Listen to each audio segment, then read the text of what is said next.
اعوذ باللہ من الشیطان الرجیم بسم اللہ الرحمن الرحیم۔ السلام علیکم بیٹا، آج ہم کان کی ساخت اسٹرکچر آف 5 پڑھیں گے۔ کان جو ہے اس کو عضو سماعت کہا جاتا ہے اور اس کے لیے محیط جو ہیں وہ آواز کی لہریں ہیں، اور جو ہے ہم کان کے ذریعے سے سنتے ہیں، اور کان کے 3 حصے ہوتے ہیں: بیرونی کان، درمیانی کان اور اندرونی کان۔ بیرونی کان آؤٹر ایئر، درمیانی کان مڈل ایئر اور اندرونی کان انر ایئر۔ بیرونی کان یہ جو ہے یہ کان کا سب سے باہر والا حصہ ہوتا ہے۔ اس کے ذمے آواز کی لہروں کو جمع کرنا ہوتا ہے، اور اسی وجہ سے اس کو ہم کلیکٹر بھی کہتے ہیں۔ اس کی یہ جو ہے پیچ خم کھاتی ہوئی کرکری ہڈی کے اوپر مشتمل ہوتا ہے، اور یہ اس شکل کی کیوں ہوتی ہے تاکہ زیادہ سے زیادہ آواز کی لہروں کو اپنی طرف مرتکز کر سکے۔ اس حصے کو 3 جو ہے مزید حصوں میں سب ڈیوائیڈ کیا گیا ہے، جن میں پرگوش، صوتی نالی اور طبلِ گوش یا کان کا پردہ شامل ہے۔ پرگوش کو ہم پنا بولتے ہیں، صوتی نالی کو آڈیٹری کنال کہتے ہیں، اور طبلِ گوش یا کان کا پردہ ٹمپینک میمبرین کو کہتے ہیں۔ یہ پرگوش پنا کان کا وہ حصہ ہوتا ہے جو باہر پہ ہمیں نظر آتا ہے، اور یہ نرم کرکری ہڈی پہ مشتمل ہوتا ہے۔ اس میں پیچ و خم ہوتے ہیں۔ اس کا فائدہ کیا ہوتا ہے؟ ایک تو یہ ہے کہ گندگی اور ڈسٹ وغیرہ جو ہے وہ براہ راست کان میں داخل نہیں ہوتی۔ دوسرا یہ ہے کہ آواز کی لہروں کو زیادہ سے زیادہ یہ مرتکز کر سکتے ہیں۔ پھر آگے 1.5 انچ لمبی جو ہے وہ لمبی نالی ہوتی ہے، اور اس میں ایک جو ہے مومی رطوبت بھری ہوتی ہے، جس کو عام زبان میں کان کی میل کہا جاتا ہے۔ بیسیکلی یہ جو ایئر ویکس ہے یہ کان کی حفاظت کرتی ہے۔ اس میں چھوٹے چھوٹے بال بھی پائے جاتے ہیں، اور گرد کے ذرات وغیرہ اس سے چپک جاتے ہیں، جس سے جو ہے کان میں آواز کی لہریں جو ہیں وہ بالکل پیور ہو کے داخل ہوتی ہیں۔ اگر یہ مومی رطوبت نہ ہو تو سمعی نالی جو ہے وہ خشک اور کھردری ہو جاتی ہے، جس کی وجہ سے کان میں جو ہے وہ خارش اور درد کی کیفیت پیدا ہو جاتی ہے۔ طبلِ گوش یا ٹمپینک میمبرین جو ہے وہ سمعی نالی کے اینڈ والے حصے کو ہم ٹمپینک میمبرین کہتے ہیں۔ یہ نازک سی باریک سی جھلی ہوتی ہے جس کو ہم کان کا پردہ بھی کہتے ہیں، اور اس میں معمولی سا ارتعاش پہ بھی جو ہے وہ یہ پردہ ہلنے لگتا ہے، اور اس سے جو پریشر کریٹ ہوتا ہے اس سے آواز کی لہریں جو ہیں وہ بیرونی کان سے اندرونی کان کی طرف منتقل ہو جاتی ہیں۔ اس پردے کی جو موٹائی ہے وہ انتہائی کم ہوتی ہے، اور سمجھیں کہ ایک پینسل کا جس طرح سے سکہ ہوتا ہے نا، اس کی موٹائی سے بھی کم موٹائی کا یہ پردہ ہوتا ہے۔ پھر آ جاتا ہے مڈل ایئر۔ مڈل ایئر جو ہے یہ اندرونی اور بیرونی کان کے درمیان میں پایا جاتا ہے، اور جو ہے اس میں ایک کیوٹی پائی جاتی ہے۔ یہ کیوٹی جو ہے وہ کان کا درمیانی حصہ ہے، اور درمیانی حصہ جو ہے اس کو ہم ٹرانسفارمر بھی کہتے ہیں، کیونکہ یہ آواز کی لہروں کو اندرونی کان کی جانب منتقل کرتا ہے۔ اس میں 3 ہڈیاں پائی جاتی ہیں جن کو آسلز کہتے ہیں۔ یوستا کی نالی، یوسٹین ٹیوب پائی جاتی ہے، اور بیضوی کھڑکی اوول ونڈو پائی جاتی ہے۔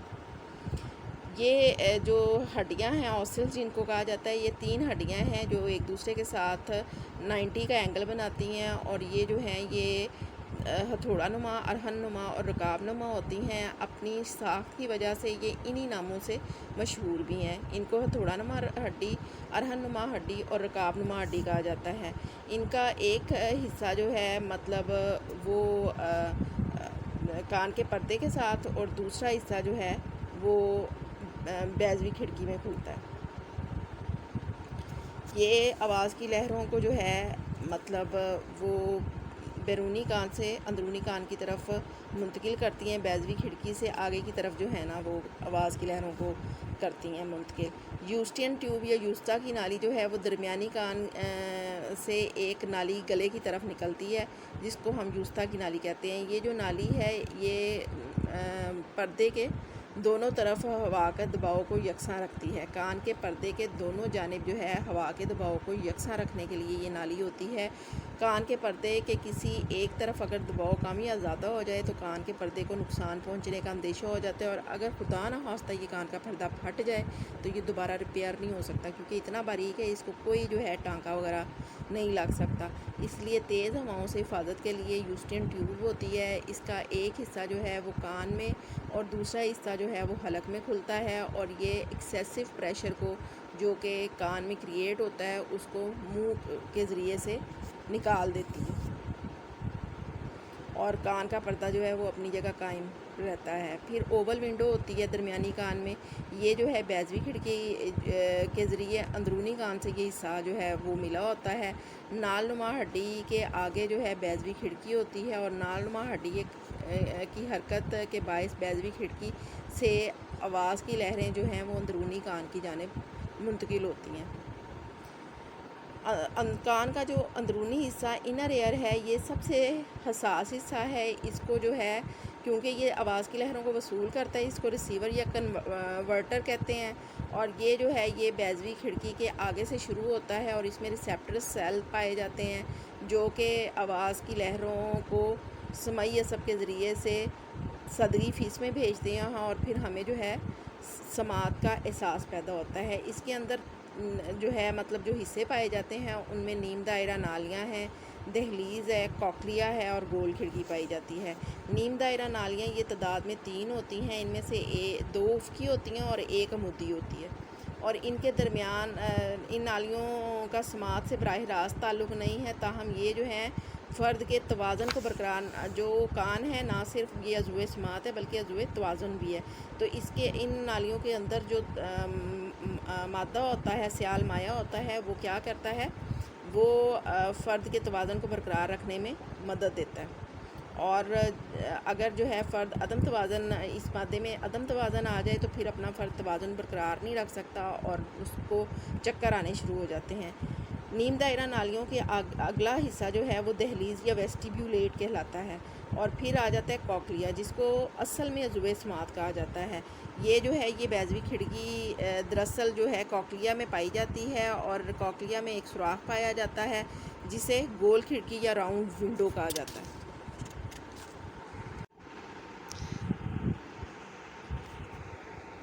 کوکلیا دراصل 3 قسم کی نالیوں پر مشتمل ہے جو باریک جھلیوں کے ذریعے سے ایک دوسرے سے الگ ہو جاتی ہیں۔ یہ نالیاں جو ہیں کوکلیائی نالی، کوکلیئر کینال، دہلیز کی نالی، ویسٹیبولر کینال، اور طبلِ گوش کی نالی، ٹمپینک کینال، یہ 3 نالیاں اس میں پائی جاتی ہیں۔ کوکلیائی نالی اور دہلیز کی نالی کے درمیان ریزر جھلی ہوتی ہے، جبکہ دہلیز کی نالی اور طبلِ گوش کی نالی کے درمیان پائی جانے والی جو جھلی ہے اس کو بیسیلر میمبرین یا بنیادی جھلی کہتے ہیں۔ اس بنیادی جھلی کے اوپر کارٹی کے عضلات ہوتے ہیں، آرگن آف کارٹی جن کو انگلش میں کہتے ہیں۔ یہ دراصل چھوٹے چھوٹے بال نما ساختیں ہیں۔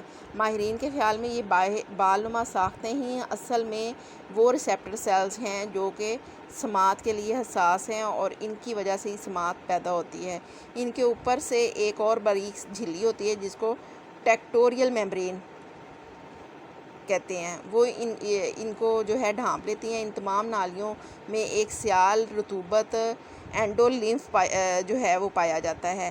اس رطوبت میں چھوٹے چھوٹے جو ہیں وہ ذرات ہوتے ہیں جن کو ہم ایئر سٹونز کہتے ہیں۔ جب آواز کی لہریں کوکلیا میں داخل ہوتی ہیں تو یہ ذرات مرتعش ہو جاتے ہیں، اور ان ہیئر سیلز کے جھومنے سے آواز کی لہریں جو ہیں وہ عصبِ باصرہ ریسیو کرتی ہے، اور ان کو جو ہے سمعی عصب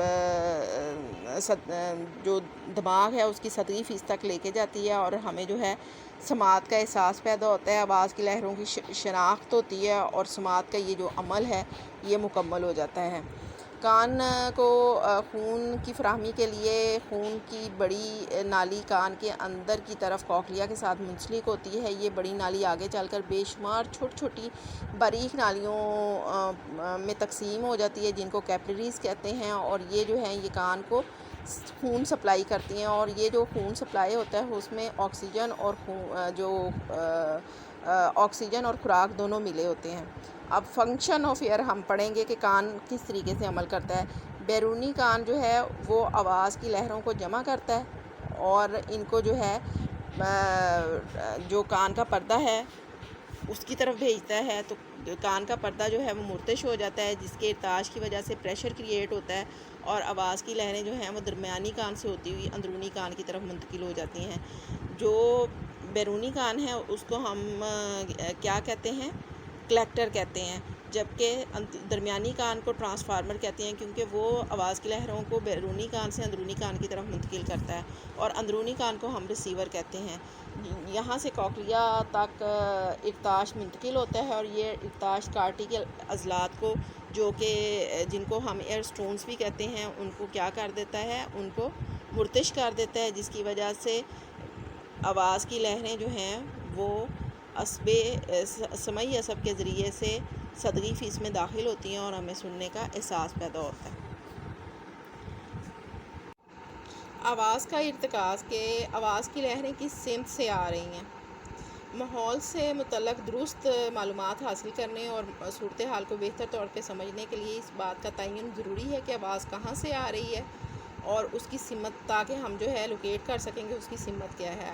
آواز اگر سامنے سے آ رہی ہوگی تو دونوں کان جو ہیں ان تک یکساں پہنچے گی۔ اگر دائیں طرف سے آ رہی ہوگی تو پہلے دائیں کان میں پہنچے گی اور پھر بائیں کان میں، اور اگر بائیں طرف سے آ رہی ہوگی تو بھی کیا ہوگا کہ پہلے بائیں کان میں پہنچے گی اور پھر دائیں کان تک پہنچے گی۔ اس میں تھوڑا سا خفیف سا وقفہ ہو جائے گا، جس سے ہمیں پتہ چل جائے گا کہ آواز کی لہریں جو ہیں وہ بائیں طرف سے آ رہی ہیں۔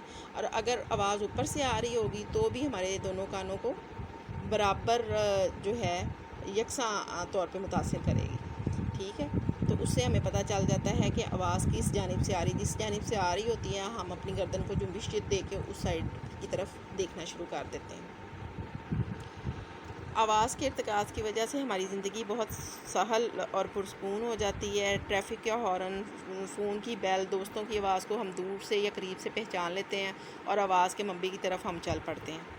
آواز جو ہے وہ کان سماعت کے علاوہ ذوِ توازن کے طور پہ بھی کام کرتا ہے، اور جتنی کائنات میں رنگا رنگی ہے، موسیقی ہے، اس سے لطف اندوز ہونے کے لیے ہمیں آواز کی لہریں ہی جو ہے وہ مدد کر دیتی ہیں۔ ارتکاز آواز جو ہے اس کی صلاحیت جانوروں میں بھی پائی جاتی ہے، اور وہ جو کہ ان کے شکار کے عمل میں بڑی کام آتی ہے۔